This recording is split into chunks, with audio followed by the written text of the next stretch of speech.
faint pulse of the mild sunburn that's warm on my back as I sit on the roof terrace, gazing out over the skyline darkening. The fireflies spark their flares across the dusk.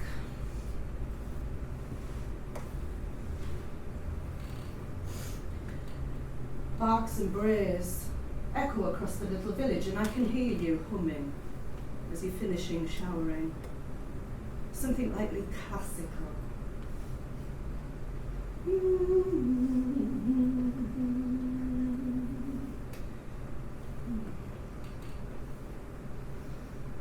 This glass of red I'm cradling is so-so, but I probably won't tell you. You chose it so carefully, consulting in your halting Spanish with the owner of a little bodega. Soon I'll hear you pottering in the little kitchen pouring your own glass. Then you'll pad up the stairs and go, well, how is it? And I'll go,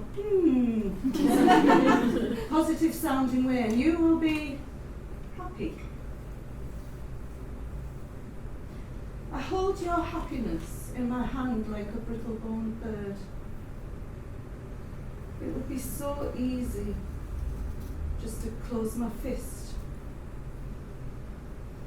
This thing is, it's just so very nice with us, isn't it?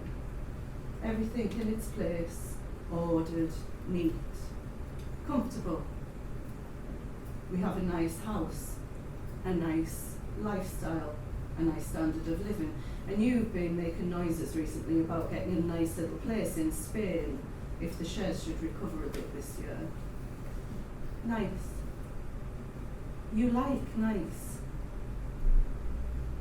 I'm not sure I do. I'm not sure I am. It's just, lately, I've been noticing a few things. Like the way you pick up the paper and flick it once, just to hear that satisfying snap, I think. Because you do it whether it's crumpled or not. Or how, whenever one of the kids call, you go, hold on, I'll just get your mother, as if they would never possibly want to speak to you, or you to them. And how you always put your hand on my shoulder every time we cross a road, as if I can't be trusted not to jump out in front of the traffic. I've never, ever noticed that dipping manoeuvre that I perfected to jerk out from underneath it. And how you always measure our glasses of wine to be exact equal level. It can take you 5 minutes to pour them sometimes. You know, you've got to drop in this one and drop in that one. Until I just want to pick them up and dash them and our equally measured lives into ruby splattered smithereens all over that practical laminate kitchen floor you insisted upon. No, I'm not nice. Not at all. We used to be punks once, remember? Sometimes I wonder if you do. When I met you, I jumped into your arms. It was at some stupid college gig, and this girl band who were trying to be, nasty and dangerous, and because they were pretty, underneath their fake piercings and tattoos and ripped tartan, they were going down a storm. And I saw you standing in the middle of the dance floor, standing rock still, on all of the pogoing and shouting masses. And from under that spiky mop of hair, you had the eyes of a bruised and fallen angel. They spoke of late nights and stoned parties and soul-searing sex and conversations about everything that mattered. And I couldn't help myself. I jumped on you, and you fell for me. I've often wondered why, and all I can think of is that you wanted to save me. From what? Myself? From the big bad world that you stared out every night through those beautiful eyes. Except they weren't bruised, were they? They were just uncomprehending. Punk was just dressing up to you. The only late nights you ever knew was when you were cramming through your accountancy exams. When you drug a choice so peculiar. The only important conversation that mattered to you centred around which no-hope shower your team were going to possibly win against. But on the sex you did deliver. And it was that and that heart-splintering gaze of yours that kept me willingly submerged for many a happy month. And by the time I did surface and begin to see you properly, well, I was pregnant. And you made that all alright.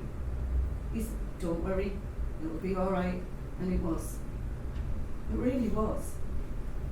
You were a strong, solid, safe place in a suddenly scary world, and as time and kids and mortgages caught up with us,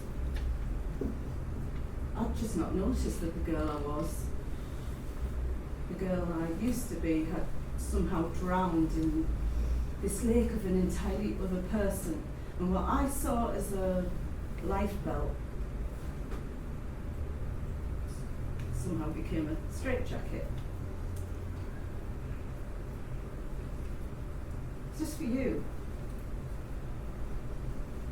We're beyond the midway point of the journey, aren't we? You see us circling to land, contented smiles on our faces as we join hands and glide off into the sunset glow of retirement. Somehow I've got to find a way to let you know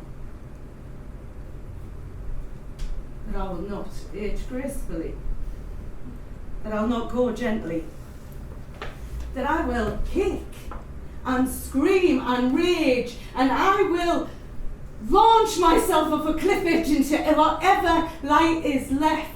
And if you're not ready, or you're not willing to take that leap with me, well, I'll just have to go myself. And you don't think I don't love you, but I do. I always have, you know. I love you like, I don't know, like I love my right eye. Without you, my things would be fuzzy. I'm a focus from. Wouldn't be the same. But I'd survive, right? I could buy an eye patch. Jeweled. Yeah, something piratical, yeah. A reminder of our punky past. A 50th birthday present to myself.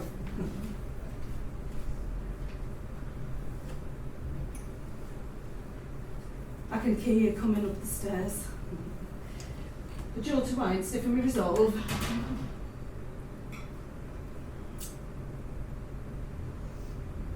I know you won't understand. I know this is going to hurt you terribly. But I have to make you see somehow that your dreams and my dreams, they just aren't the same. And I am not remotely ready to go to sleep yet. It's not your fault. It's not my fault. It just is. And it's time to make you see. It's time to wake you up and tell you about us.